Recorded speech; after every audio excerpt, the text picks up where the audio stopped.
सूरत में इसे like, share और कमेंट करना मत भूलिए। वो मुसाफिर अरब के सहरा में अकेला चला जा रहा था। 8 हिजरी के ज़माने में अरब का वो इलाका जहाँ मक्का और मदीना वाक़े हैं बड़ा ही खौफनाक सहरा हुआ करता था, जलता और इंसानों को झुलसाता हुआ रेगजार। एक तो सहरा की अपनी सऊबतें थीं, दूसरा खतरा रहज़नों का था।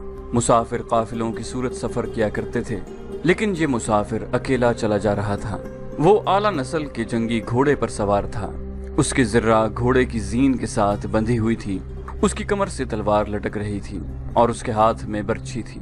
उस जमाने में मर्दों के कद दराज, सीने चौड़े और जिस्म गठे हुए होते थे।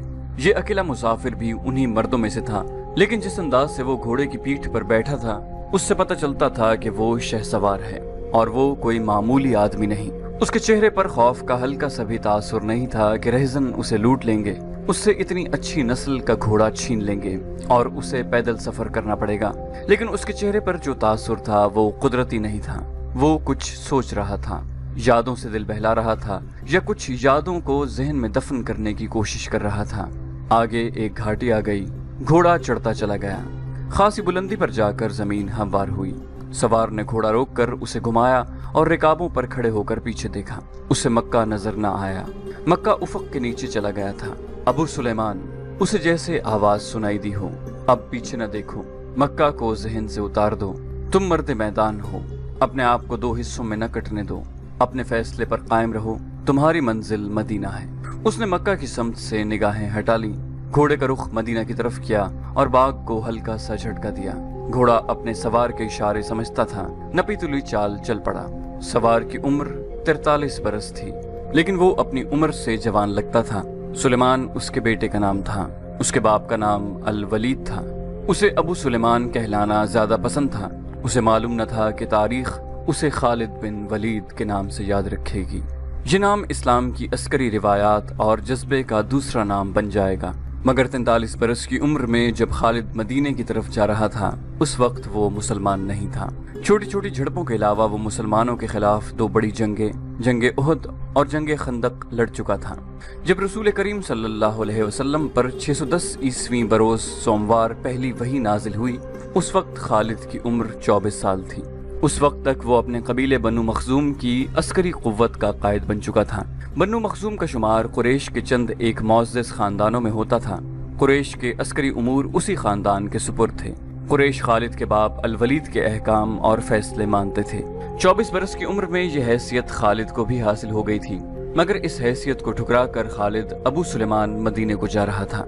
कभी वो महसूस करता जैसे उसकी जात से कोई कुव्वत उसे पीछे को घसीट रही हो। जब वो इस कुव्वत के असर को महसूस करता तो उसकी गर्दन पीछे को मुड़ जाती, लेकिन उसकी अपनी जात से एक आवाज उठती, आगे देख खालिद, तू वलीद का बेटा तो है, लेकिन वो मर गया है। अब तू सुलेमान का बाप है, वो जिंदा है। उसके जहन में 2 नाम अटक गए, मोहम्मद सल्लल्लाहु अलैहि वसल्लम जो एक नया दीन लेकर आए थे, और अल वलीद जो खालिद के बाप और मोहम्मद सल्लल्लाहु अलैहि वसल्लम और आपके नई दीन का बड़ा दुश्मन था। बाप ये दुश्मनी विरसे के तौर पर खालिद के हवाले करके दुनिया से उठ गया था।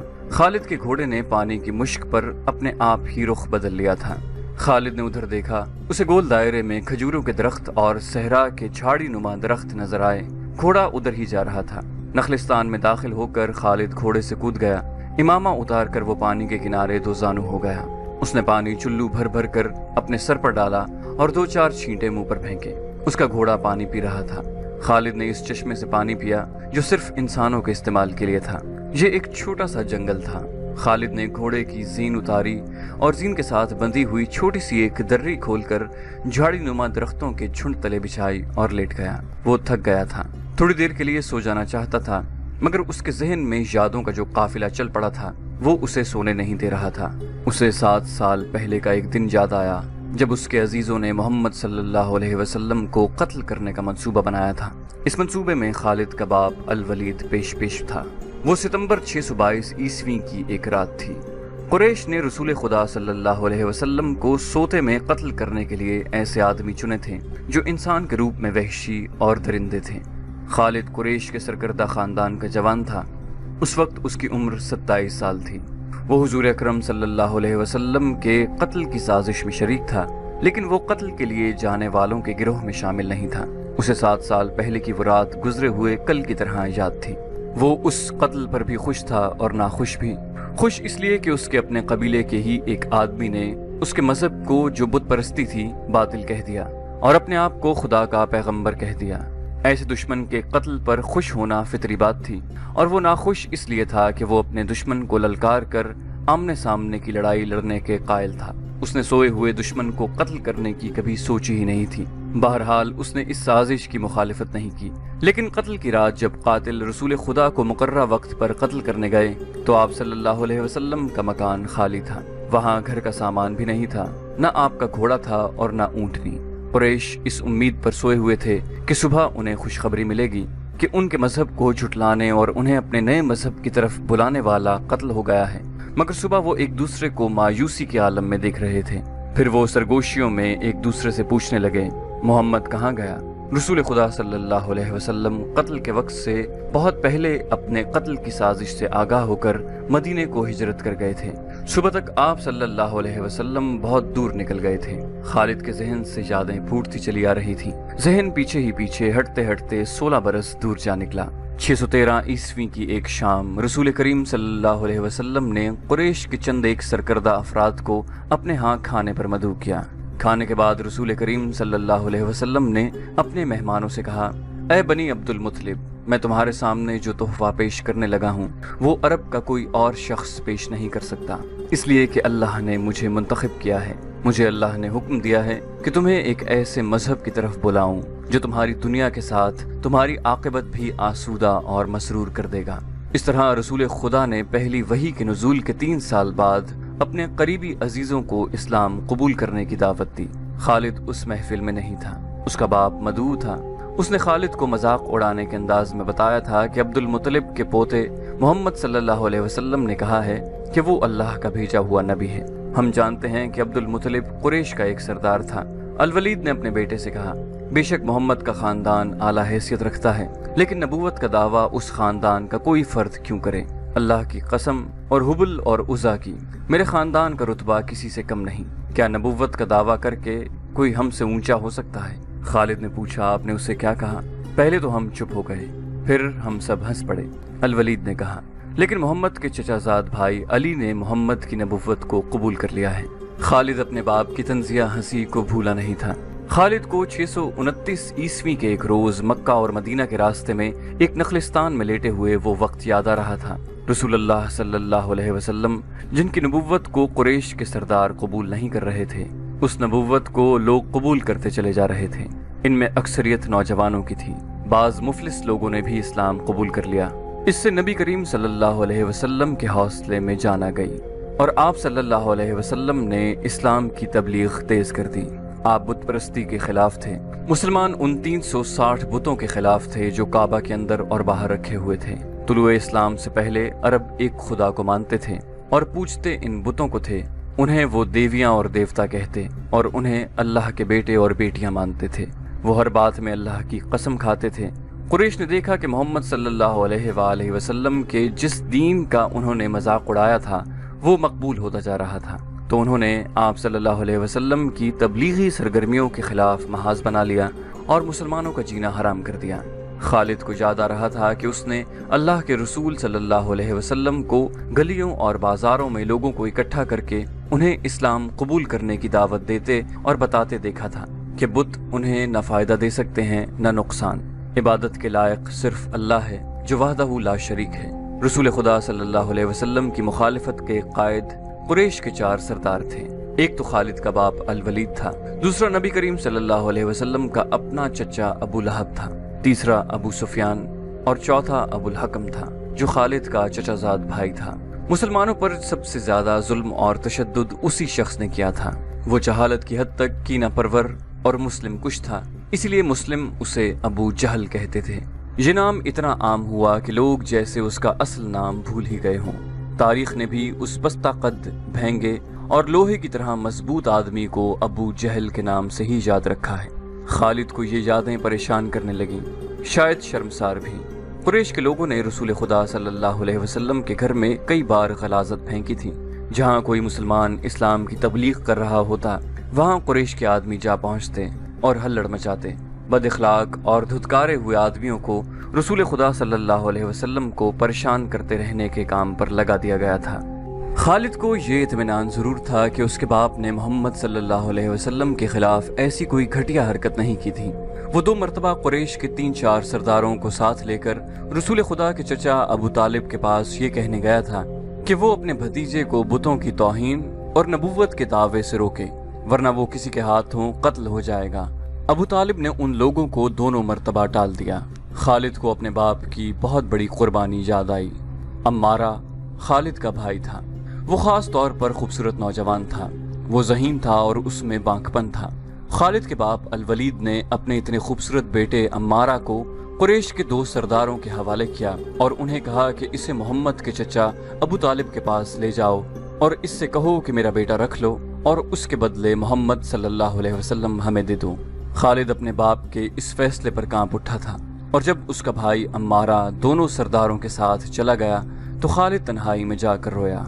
सरदारों ने अम्मारा को रसूल करीम के चचा के आगे करके कहा, अबू तालिब, इसे तुम जानते हो, ये अम्मारा बिन अल वलीद है। तुम ये भी जानते हो कि बनु हाशिम ने, जिसके तुम सरदार हो, अभी तक इस जैसा सजीला और अक्लमंद जवान पैदा नहीं किया। ये हम हमेशा के लिए तुम्हारे हवाले करने आए हैं। इसे अपना बेटा बनाकर रखो। ये तमाम उम्र तुम्हारा फर्माबरदार रहेगा और अगर इसे अपना गुलाम बना लोगे तो कसम है अल्लाह की, तुम पर अपनी जान भी कुर्बान कर देगा। मगर तुम इसे मेरे हवाले क्यों कर रहे हो? अबू तालिब ने पूछा, क्या बनु मखजूम की माओं ने अपने बेटों को नीलाम करना शुरू कर दिया है? कहो इसकी कितनी कीमत चाहते हो? इसके इवज हमें अपना भतीजा मोहम्मद दे दो। कुरैश के एक सरदार ने कहा, तुम्हारा ये भतीजा तुम्हारी रुसवाई का बायस बन गया है। उसने तुम्हारे आबा व अजदाद के मजहब को रद्द करके नया मजहब बना लिया है। क्या तुम देख नहीं रहे कि तुमने इस कबीले में आदमी को आदमी का दुश्मन बना दिया है? तुम मेरे भतीजे को ले जाकर क्या करोगे? कत्ल।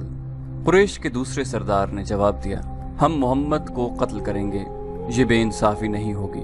तुम देख रहे हो कि हम तुम्हारे भतीजे के बदले तुम्हें अपना बेटा दे रहे हैं। ये बहुत बड़ी बेइंसाफी होगी।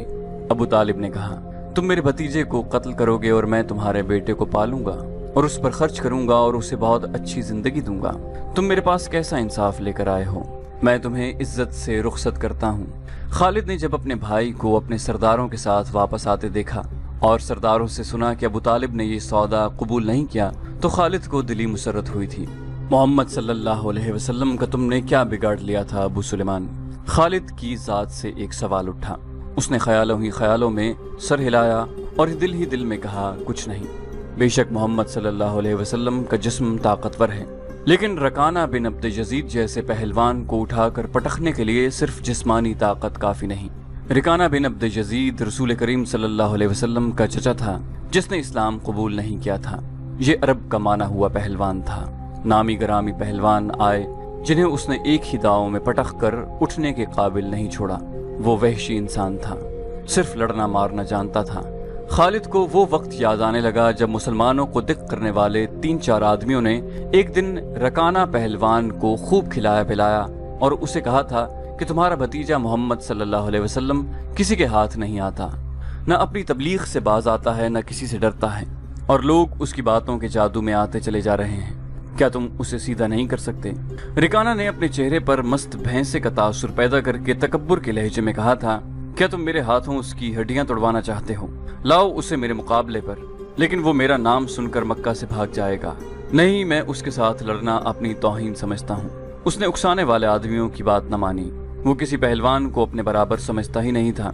मुसलमानों के दुश्मन खामोश हो गए थे, लेकिन सोचते रहे कि रसूल खुदा सल्लल्लाहु अलैहि वसल्लम को रिकाना के हाथों गिरा कर आप सल्लल्लाहु अलैहि वसल्लम का तमाशा बनाया जाए। मक्का के यहूदी खास तौर पर रसूल अकरम के दुश्मन थे, लेकिन वो खुलकर मैदान में नहीं आते थे। वो खुश थे कि अहले कुरैश आपस में बटकर एक दूसरे के दुश्मन हो गए हैं। उन्हें पता चल गया कि कुरैश के कुछ आदमियों ने रिकाना पहलवान को उकसाया है कि वो रसूल खुदा को कुश्ती के लिए ललकारे, लेकिन वो नहीं मान रहा था। एक रोज रिकाना रात के वक्त एक गली से गुजर रहा था कि उसके करीब से एक बड़ी हसीन और जवान लड़की गुजरी। चांदनी रात में लड़की ने रिकाना को पहचान लिया और मुस्कुराई। रिकाना वहशी था। वो रुक गया और लड़की का रास्ता रोक लिया। क्या तुम जानती हो कि औरत मर्द की तरफ देखकर मुस्कुराती है तो इसका मतलब क्या होता है? रिकाना पहलवान ने पूछा, कौन हो तुम? اس کا مطلب یہ ہوتا ہے کہ عورت اس مرد کو چاہتی ہے۔ اس جوان لڑکی نے جواب دیا، میں سبت بنت ارمن ہوں۔ اوہ، ارمن یہودی کی بیٹی، ریکانا نے کہا، اور لڑکی کے کندھوں پر ہاتھ رکھ کر اسے اپنے قریب کر کے بولا، کیا میرا جسم تجھے اتنا اچھا لگتا ہے اور کیا میری طاقت؟ سبت نے پیچھے ہٹتے ہوئے کہا، تمہاری طاقت نے مجھے مایوس کر دیا ہے، تم اپنے بھتیجے سے ڈر گئے ہو۔ ریکانا نے گرج کر پوچھا، کون کہتا ہے؟ سبت نے جواب دیا، سب کہتے ہیں، پہلے محمد کو گراؤ، میں اپنا جسم تمہیں انعام میں دوں گی۔ خدا کے بیٹوں اور بیٹیوں کی قسم، تیری بات پوری کر کے تیرے سامنے لاؤں گا۔ ریکانا نے کہا، لیکن تو نے غلط سنا ہے کہ میں محمد سے ڈرتا ہوں۔ بات یہ ہے کہ میں اپنے سے کمزور کے ساتھ لڑنا اپنی توہین سمجھتا ہوں، لیکن تیری بات پوری کروں گا۔ مشہور مورخ ابن حشام نے لکھا ہے کہ رسول کریم صلی اللہ علیہ وآلہ وسلم نے خود ریکانا پہلوان کو کشتی کے لیے للکارا تھا، لیکن دوسرے مورخ ابن الاسیر نے جو شہادت پیش کی ہے وہ صحیح ہے کہ ریکانا نے محمد صلی اللہ علیہ وسلم کو کشتی کے لیے للکارا اور اس نے کہا تھا، میرے بھائی کے بیٹے، تم بڑے دل اور بڑی جرت والے آدمی ہو۔ میں یہ بھی جانتا ہوں کہ تم جھوٹ بولنے سے نفرت کرتے ہو، لیکن مرد کی جرت اور صداقت کا پتہ اکھاڑے میں چلتا ہے۔ آؤ میرے مقابلے میں اکھاڑے میں اترو، اگر مجھے گرا لو تو میں تمہیں اللہ کا بھیجا ہوا نبی مان لوں گا، اللہ کی قسم تمہارا مذہب قبول کر لوں گا، لیکن یہ ایک بھتیجے اور چچا کی کشتی نہیں ہوگی۔ رسول خدا صلی اللہ علیہ وسلم نے ریکانا کی للکار کے جواب میں کہا، ایک بت پرست اور سچے دین کے ایک پیغمبر کی لڑائی ہوگی، تو ہار گیا تو اپنا وعدہ نہ بھولنا۔ مکہ میں یہ خبر صحرا کی آندھی کی طرح پھیل گئی کہ ریکانا پہلوان اور محمد صلی اللہ علیہ وسلم کی کشتی ہوگی، اور جو ہار جائے گا وہ جیتنے والے کا مذہب قبول کر لے گا۔ قریش کا بچہ بچہ، مرد و زن اور یہودی ہجوم کر کے آ گئے۔ مسلمانوں کی تعداد بہت تھوڑی تھی، وہ تلواروں اور برچھیوں سے مسلح ہو کر آئے، کیونکہ انہیں خطرہ محسوس ہو رہا تھا کہ قریش کشتی کو بہانہ بنا کر رسول خدا صلی اللہ علیہ وسلم کو قتل کر دیں گے۔ عرب کا سب سے زیادہ طاقتور اور وحشی پہلوان ریکانا بن عبد یزید رسول کریم صلی اللہ علیہ وسلم کے مقابلے پر اترا۔ اس نے رسول خدا پر تنزیہ نظر ڈالی اور آپ صلی اللہ علیہ وسلم پر پھپتی کسی۔ آپ صلی اللہ علیہ وسلم مکمل خاموشی اور اطمینان سے ریکانا کی آنکھوں میں آنکھیں ڈال کر دیکھتے رہے کہ وہ بے خبری میں کچھ داؤ نہ کھیل جائے۔ ریکانا آپ کے ارد گرد یوں گھوما جیسے شیر اپنے شکار کے ارد گرد گھوم گیا ہو اور اب اسے کھا جائے گا۔ ہجوم رسول اکرم صلی اللہ علیہ وسلم کا مذاق اڑا رہا تھا۔ مسلمان خاموش تھے، وہ دل ہی دل میں اللہ کو یاد کر رہے تھے۔ انہوں نے اپنی تلوار کے دستوں پر ہاتھ رکھے ہوئے تھے، پھر نہ جانے کیا ہوا۔ رسول اکرم صلی اللہ علیہ وسلم نے کیا داؤ کھیلا۔ ابن الاسیر کہتا ہے کہ آپ صلی اللہ علیہ وسلم نے ریکانا کو اٹھا کر زمین پر پٹخ دیا۔ ریکانا زخمی شیر کی طرح اٹھا اور غرا کر آپ صلی اللہ علیہ وسلم پر حملہ آور ہوا۔ آپ صلی اللہ علیہ وسلم نے پھر وہی داؤ کھیلا اور اسے پٹخ دیا۔ وہ اٹھا تو آپ نے اسے تیسری بار پٹخا۔ بھاری بھرکم جسم 3 بار پٹخا گیا تو کشتی جاری رکھنے کے قابل نہ رہا۔ ریکانا سر جھکا کر اکھاڑے سے نکل گیا۔ ہجوم پر سناٹا طاری ہو گیا اور مسلمان ننگی تلواریں اور برچھیاں ہوا میں لہرا لہرا اور اچھال اچھال کر نعرے لگا رہے تھے۔ رسول اللہ صلی اللہ علیہ وسلم نے للکار کر کہا، چچا ریکانا، اپنا وعدہ پورا کر اور یہی اعلان کر کہ آج سے تو مسلمان ہے۔ ریکانا نے قبول اسلام سے صاف انکار کر دیا تھا۔ خالد نے نخلستان میں لیٹے لیٹے اپنے آپ سے کہا، یہ طاقت جسمانی نہیں تھی۔ ریکانا کو یوں 3 بار پٹخنا تو دور کی بات ہے، اسے کوئی پچھاڑ بھی نہیں سکتا تھا۔ رسول اکرم صلی اللہ علیہ وسلم کا تصور خالد کے ذہن میں نکھر آیا۔ وہ آپ صلی اللہ علیہ وسلم کو اچھی طرح سے جانتا تھا، لیکن اب وہ محسوس کر رہا تھا جیسے وہ محمد صلی اللہ علیہ وسلم کوئی اور تھے جنہیں وہ بچپن سے جانتا تھا۔ اس کے بعد آپ صلی اللہ علیہ وسلم نے جو رخ اختیار کیا تھا اس میں خالد آپ صلی اللہ علیہ وسلم کو نہیں پہچانتا تھا۔ نبوت کے دعوے کے بعد خالد کی آپ صلی اللہ علیہ وسلم کے ساتھ بول چال بند ہو گئی تھی۔ وہ آپ کے ساتھ 2 ہاتھ کرنا چاہتا تھا، لیکن وہ ریکانا کی طرح پہلوان نہیں تھا۔ وہ میدان جنگ میں لڑنے والا اور لڑنے والوں کی قیادت کرنے والا جنگجو تھا، لیکن اس وقت مسلمان فوج کی صورت میں لڑنے کے قابل نہیں تھے۔ سبسکرپشن کے بٹن کو دبائیے اور بیل آئیکن پر کلک کیجیے تاکہ آپ کو تمام ویڈیوز فوراً ملتی رہیں، اور ویڈیو پسند آنے کی صورت میں اسے لائک، شیئر اور کامنٹ کرنا مت بھولیے۔